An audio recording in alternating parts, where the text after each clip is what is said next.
திரு பரிமேலழகர் அவர் பேச இருக்கிறார். சைவ தமிழ் ஆர்வலர், அடக்கத்தின் உருவம். ஆனால் அவருடைய அடக்கத்தை பார்த்து ஏமாந்து விடாதீர்கள். விழா தொடங்குகின்ற பொழுது பலர் இங்கு இருக்கவில்லை, வெகு சிலரே இருந்தார்கள். விழா தொடங்குகின்ற பொழுது ஒளி படைத்த கண்ணினாய் வா வா வா, உறுதி கொண்ட நெஞ்சினாய் வா வா வா என்று பாட்டியின் பாடலை அற்புதமான முறையிலே பாடி எங்களுடைய நாடி நரம்புகளிலே முறுக்கேற்றிய வல்லமை கொண்டவர் இப்பொழுது உங்கள் முன்னால் வந்து நிற்கின்றார். அனைவருக்கும் அன்பான மாலை வணக்கம். நான் பெரிய சொற்பொழிவாளனும் அல்ல, பேச்சாளனும் அல்ல, நாவலர் போல் பிரசங்கியும் அல்ல. இங்கே கூடியிருக்கின்ற பெரியோர்கள் அனைவருக்கும் மீண்டும் எனது அன்பான வணக்கத்தை தெரிவித்துக் கொண்டு, முதலில் நான் பேசியிருக்கின்ற விடயத்தை உங்கள் முன் பேச முன்னர், இந்த நாட்டிலே பிறந்து வளர்ந்து இந்த என்வாயரன்மெண்ட்ல, இந்த சூழலிலே வளர்ந்த பிள்ளைகளை கொண்டு நாவலரை பற்றி சில உரை அல்லது பேச்சு பேச பண்ண வேணும் என்று சொல்லி நானும் சச்சி அண்ணாவும் நினைத்து முயற்சி செய்தோம். ஒரு தமிழ் பாடசாலையை சேர்ந்த ஒரு ஆசிரியர் மினக்கட்டு 5 பக்கம் 5 பிள்ளைகள் வாசிக்கிற மாதிரி எழுதி தந்தார். 5 பிள்ளைகள் கொடுத்தவர்கள். அவர்கள் 3-4 நாள் வந்து சொன்னார்கள், எங்களுக்கு வெள்ளிக்கிழமை டியூஷன் இருக்குது, அப்போ வரையிலாங்க. அப்போ நான் அந்த பேப்பர்ஸ் எல்லாத்தையும் திரும்ப கலெக்ட் பண்ணி இன்னொரு ஆசிரியர்கிட்ட கொடுத்து, ஒரு தமிழ் பிள்ளை உங்களுக்கு தெரியும், அவா கொண்டு இதை வாசியுங்கோ சொல்லி. ஆனால் இதுவரைக்கும் அந்த சங்கல்பம், அந்த தெய்வ சங்கல்பம் அமையல. பெரும்பாலும் அடுத்த நாவலர் விழாவில் நாங்கள் அந்த பேச்சை நிச்சயமாக சமர்ப்பிப்போம். அதுக்கு ஈடாக நான் வேறு ஒரு தமிழ் பாடசாலை, ஸ்டோன்லி அம்பாள் தமிழ் பாடசாலை தமிழ் வகுப்பிலே கல்வி கற்கின்ற பல்கலைக்கழக மாணவர்கள் சிலர் பட்டம் முடித்து வேலை பார்க்கின்றார்கள். அவரவர்கள் துறையிலே அவர்கள் பட்டம் படித்து பார்க்கின்றார்கள், வேலை பார்க்கின்றார்கள், படித்துக் கொண்டிருக்கிறார்கள். அவர்களை அணுகி, நீங்கள் இந்த நாவலர் விழாவிலே வந்து பேச வேணும் என்று சொல்லி நான் கேட்டேன். அது பிரச்சனையிலே நாங்கள் வந்து பேசுவோம்னு சொன்னார்கள். ஒரு கண்டிஷன், தமிழில் பேச மாட்டோம். அதில் பிரச்சனை இல்லை, நீங்கள் ஆங்கிலத்தில் பேசலாம், இல்லைன்னா வேறு மொழியில் பேசுகிறாலும் பேசலாம். என்ன சொல்லிட்டுன்னா, வந்திருக்கிறவைக்கு ஒன்றும் விளங்காது, மன்னிக்கோணும். அது ஒரு நகைச்சுவையான கருத்து. அப்ப அவர்கள் முன்வந்து ஆங்கிலத்திலே, நான் அவர்களிடம் முதல் கேட்ட கேள்வி, ஆறுமுகநாவலரை பற்றி நீங்கள் கேள்விப்பட்டிருக்கிறீங்களா? அவர் ஆரம்பி.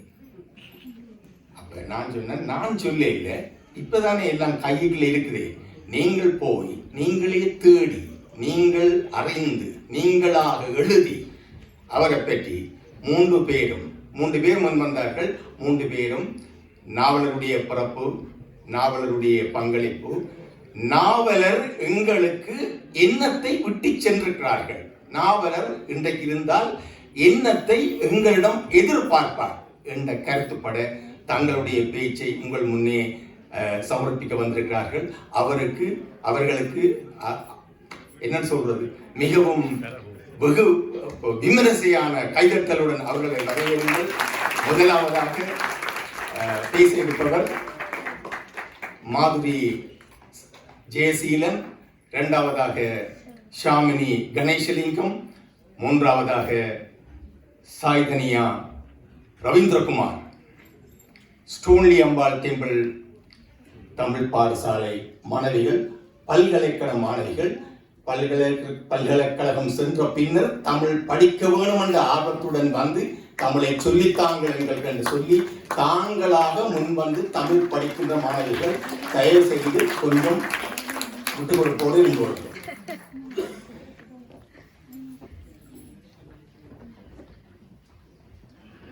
அனைவருக்கும் வணக்கம். யாதும் ஊரே யாவரும் கேளீர், அன்பை சிவம் ஒருவனே தெய்வம், எல்லோர் மின்புற்றிருக்க நினைப்பதவே அல்லாமல் வேறொன்றும் அறியேன் பராபரமே. எண்ணிய எண்ணியங்க எதிர்வார் எண்ணிய திணியர் ஆகப்பரே நாளை நமது எந்தும் நாளும் நமது.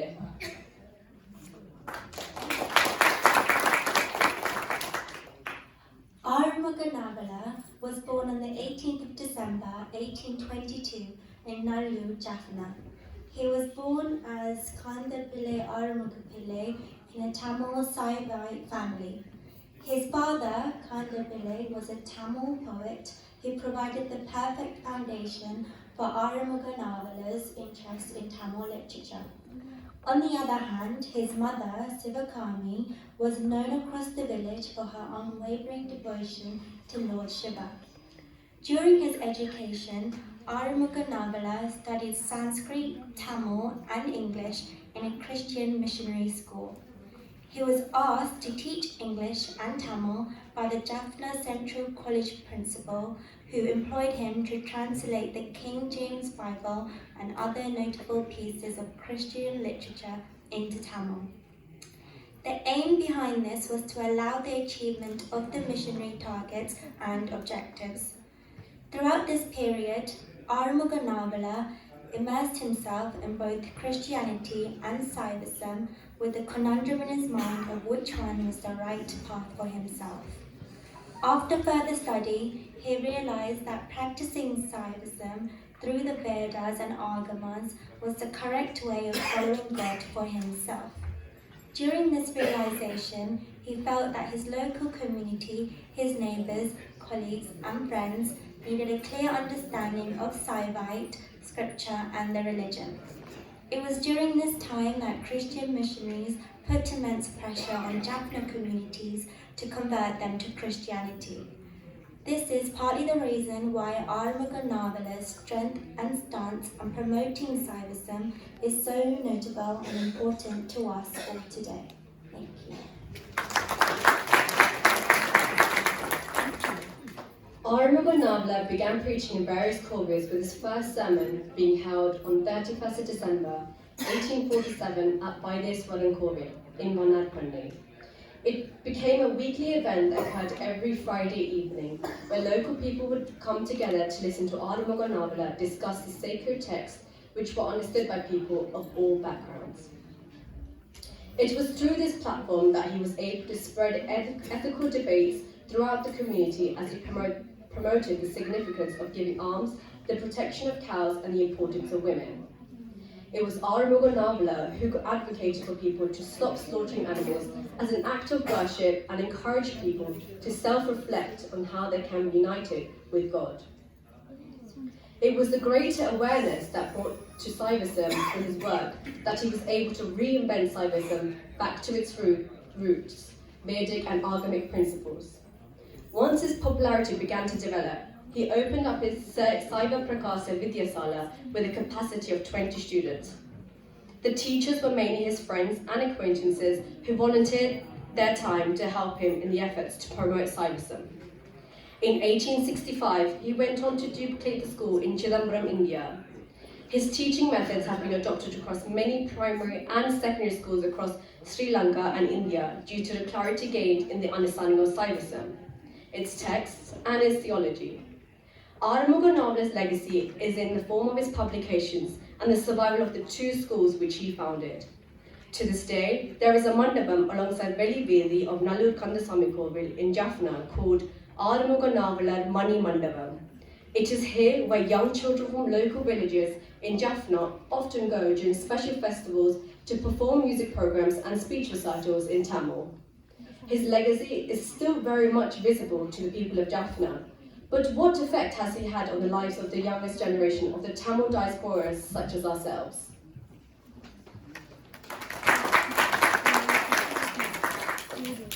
The effect of Arumuganavalar's tireless efforts to promote the survival of Saivism has been profound. From weekly sermons in village temples, his work has shaped the landscape of the Tamil diasporic community, with temples established across Europe, Canada and Australia. This alone illustrates the importance of his work, as although Tamil people moved thousands of miles away from their homeland, they seek to provide places of Saivite worship for their community. For us, being born and brought up in the UK, It has been very easy to sometimes forget our culture, our heritage and our identity in order to fit into British life. However, on behalf of the youth today, I believe that the older we become, the more we realise how unique we are. To be a Tamil-speaking person, the oldest language in the world, and also being a Saivite, the most ancient branch of Hinduism, is truly an honour and a blessing. The youth of today must remember the work of Arumuganavalar and continue his passion in seeing the future of Saivism blossom for generations to come. By engaging in the Tamil language and increased exposure to Saivite practices, we will be in a strong position to carry on his legacy. However, we must also think of our forefathers and ancestors. They were determined to practice the religion they were born into, despite colonial and civil wars. It was due to their worship of communal deities such as Bhairava in small temples in their garden that allowed them to continue their religion during tumultuous times at home. Many years later, this became a visible change in the landscape of Jaffna after colonial rule, with the tall gurbrams of temples becoming a visible change overlooking the fields and villages. By paying homage to Arumuganavalar and our ancestors, we must be proud to practice our faith and be proud of who we are. Arumuganavalar is widely known as the greatest defender of Hinduism, and it is due to him that we are all special, unique, and full of history. Nandri Vanakkam.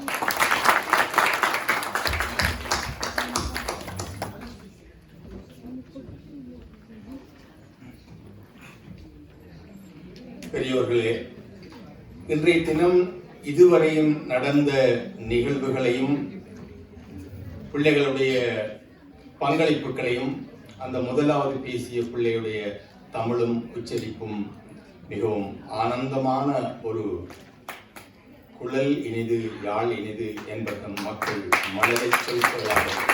அது ஒரு மழலை, ஆனால் தமிழை தமிழாக சொன்ன அந்த பிள்ளைக்கு என்னென்று வாழ்த்து சொல்றது எனக்கு தெரியல. வாழ்க. என்னையும் இந்த நாவலர் விழாவிலே பேச சொல்லி கேட்டார்கள்.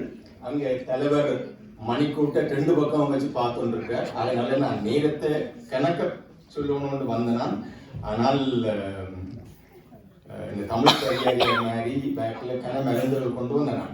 ஆனால் இப்போ சுவைனங்கள் கணக்கு இருக்குது. அப்போ எந்த வருத்தத்துக்கு எந்த மருந்து கொடுக்குறேன்னு எனக்கு தெரியல.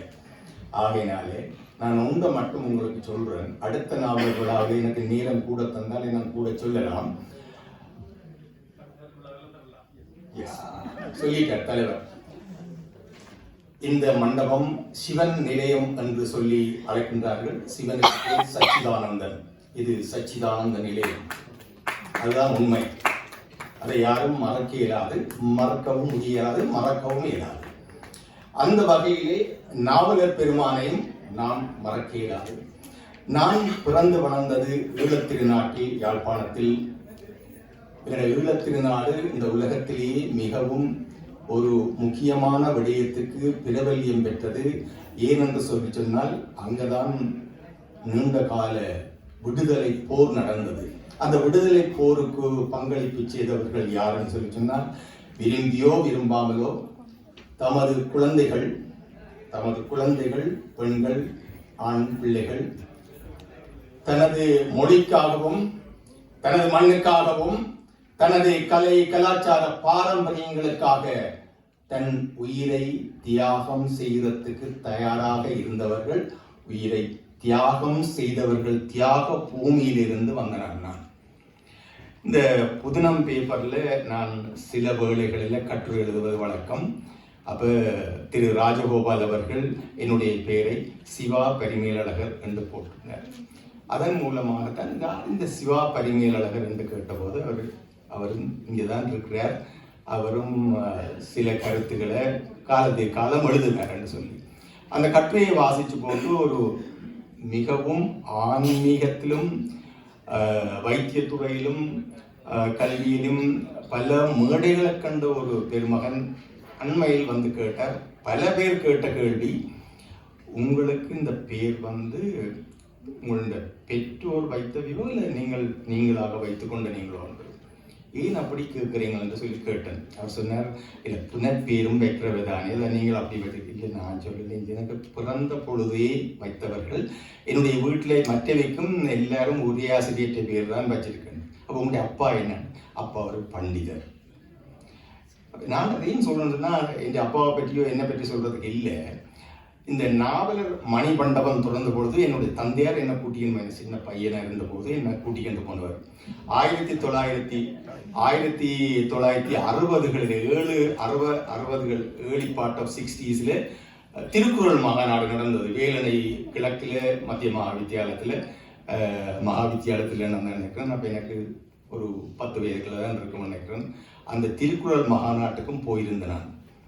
நான் ஏன் இதை சொல்றேன்னு சொல்லி சொன்னா, இந்த திருக்குறள் மகாநாடு, இந்த தமிழராட்சி மகாநாடு, தனிநாயகம் அடிகள், இப்படி இன்னொருன்ன நிகழ்வுகள் பிரமுகர்கள் எல்லாம் வெளிவர காரணமா இருந்தவர் இந்த ஆறுமுகநாவலர்.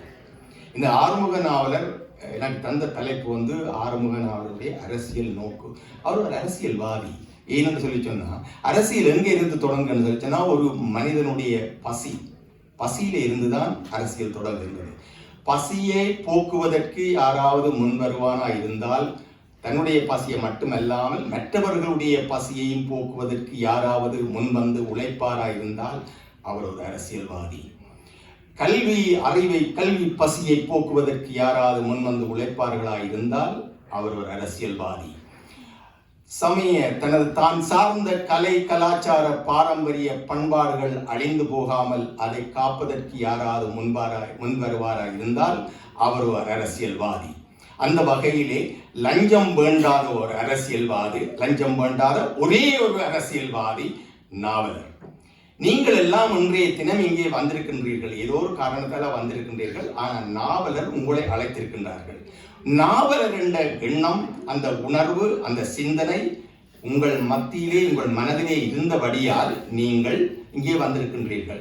ஆகையினாலே உங்கள் உள்ளத்திலே, உங்கள் சிந்தனையிலே நாவலர் வீற்றிருக்கின்றார். உங்கள் எல்லாரையும் நான் நாவலராக பார்ப்பதில் மிகவும் மகிழ்ச்சி அடைகின்றேன். அதுக்கு மேலால நான் அவரை பற்றி அரசியல்வாதி, அது நிறைய விடயங்கள் சொல்லலாம். நேரம் போதாமல் இருக்கிறது. சொல்ல வந்த வேண்டிய இன்னொரு முக்கியமான விடயத்தை நான் சொல்ல வேண்டும். நான் அங்கிருந்து குடிபெயர்ந்து இங்கே வந்து கிட்டத்தட்ட அந்த காலத்தில் படிக்க வந்தாக்கள் அப்படியெல்லாம் பார்த்தா ஐயா முன்னுக்கு இருக்கிறார் எனக்கு தெரியும். அவரை சார்ந்தவர் என் சித்தப்பா. அவர் 50 வருடங்களுக்கு முன் வந்தவர் மிஸ்டர் மாணிக்கவாசர். 50 வருடம் 60 வருடங்களுக்கு முன்னர் வந்தவர்கள் இங்கேயும் வாழ்ந்து கொண்டிருக்கிறார்கள். லங்காசிரியில நாளுக்கு நாள் தட்டா காட்டிக்கொண்டும் இருக்கிறார்கள். அப்ப இவர்கள் எல்லாரும் அங்கே இருந்து வந்தவர்கள், கப்பல்ல, தோணியில, வள்ளத்துல, பிளேன்ல வந்தவர்கள் எல்லாம் லங்காசிரியில கை காட்டின பிறகு இங்க யார் இருப்பார்கள் சொல்லி சொன்னால், இங்க பிறந்து வளர்ந்தவர்கள் தான் இருப்பார்கள். அப்ப இங்கு பிறந்து வளர்ந்தவர்கள் இருப்பார்கள் சொல்லி சொன்னால் அவர்களுக்கு நாங்கள் எண்ணத்தை விட்டு செல்லுகின்றோம். அவர்கள் எங்களிடம் எண்ணத்தை எதிர்பார்க்கின்றார்கள், எண்ணத்தை பெற்றுக் கொள்ளுவார்கள் என்ற கேள்வியை நாங்கள் அனைவரும் கேட்க வேண்டும். முக்கியமாக தமிழ் பாடசாலைகளுக்கு பொறுப்பாக இருப்பவர்கள், இங்கே இருக்கக்கூடிய ஆலயங்களுக்கு பொறுப்பாக இருக்கக்கூடியவர்கள் முக்கியமாக கவனத்தில் எடுத்து இன்றைய நாளில் இருந்து நாவலர் பேரால் சிந்தனை மாற்றத்தை ஏற்படுத்தி அவர்கள் செயல்பட வேண்டும் என்று சொல்லி நான் கேட்டுக்கொள்கின்றேன். ஒரே ஒரு வசனம் சொல்ல, ஒரு நிமிஷம் வெளியே வச்சுட்டு போயிருக்கிறேன். இது இந்த டிராபிக் போர்டன் வைக்கிற மாதிரி மாறி வைக்கிறேன். ஒரு சின்ன பகுதி வந்து சொல்றேன். தமிழ் என்ன நிலைமையில் இருக்குன்னு சொல்லி சொன்னா, ஒரு சிங்கள போலீஸ்காரன் தமிழ் படிக்க சொல்லி கட்டளை இப்ப.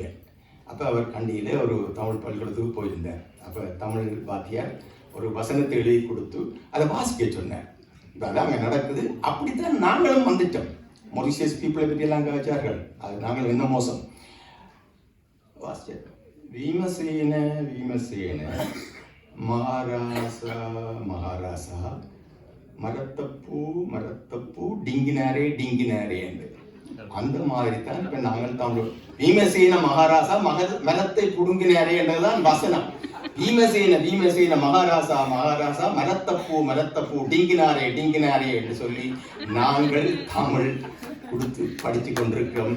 இதுதான் இங்கே நிலைக்கப் போகின்றது. ஆகையினாலே சைவம் இல்லையேல் தமிழ் இல்லை, தமிழ் இல்லையேல் சைவம் இல்லை. ஆலயங்களில் தமிழ் வரவில்லை என்று சொல்லி சொன்னால் தமிழ் செத்துவிடும். தமிழ் செத்தால் சைவம் செத்துவிடும். அதுதான் பெரியோர்களாகி நீங்கள் மேடையில் இருக்கிறவர்கள் என்றான இங்கே மண்டபத்தில் இருக்கிறவர்கள் என்றான இதை சிந்தனையில் எடுத்து ஆலயத்தில் தமிழ் வந்தால் பார்க்கும் இடமெல்லாம் தமிழ் இருந்தால் வாசிக்கிறதுக்கு சந்தர்ப்பம் இருந்தால் இந்த ஆலயத்துக்குள்ள போய் எங்க தமிழ்ல ஏதாவது எழுதியிருக்கான்னு கேளுங்கோ. இல்லை, என்னுடைய நண்பர் ஒருத்தர் சொன்னார் 30 செகண்ட் ஈஸ்ட் ஹேம் கோயில்ல ஒரு விழாவுக்கு போயிருந்த போது, ஒரு நிகழ்ச்சிக்கு போயிருந்த போது ஹிந்தியில அறிவித்தல் போட்டிருந்தேன். அப்ப கேட்டார், என்ன இது தமிழ் கோயில், தமிழரால் கட்ட தமிழர் வார கோயில், தமிழருடைய காசால இயங்குற கோயில், என்ன ஹிந்தியில மட்டும் போட்டுருக்கீங்க, தமிழ்ல போட இல்லையா? இல்ல, தமிழாக்கள் எல்லாம் இங்கிலீஷ் விளங்குவாங்க. அப்ப இப்படியான நிலையில என்னென்று தமிழ் வளரும், என்னென்று தமிழ் நிலைக்கும், என்னென்று தமிழ் பேசுவார்கள். தமிழை கொண்டு வாருங்கள், தமிழை வெளிப்படுத்துங்கள், தமிழை விளம்பரப்படுத்துங்கள், தமிழ் வளரும். அடுத்த அறுமுக நாவலர் விழாவில் மீண்டும் சந்திக்கும் வரை உங்களிடம் வணக்கம் கூறி விடைபெறுவது கரிமேலன். நன்றி கரிமேலன். அடுத்தபடியாக நாவலரின் கல்விப்பணி குறித்து திரு ராசரத்தினம் முருகானந்தன் அவர்கள் பேச வருகிறார்கள். இவருடைய தமிழ் பற்றும் சைவ பற்றும் நாடு அறிந்தவை.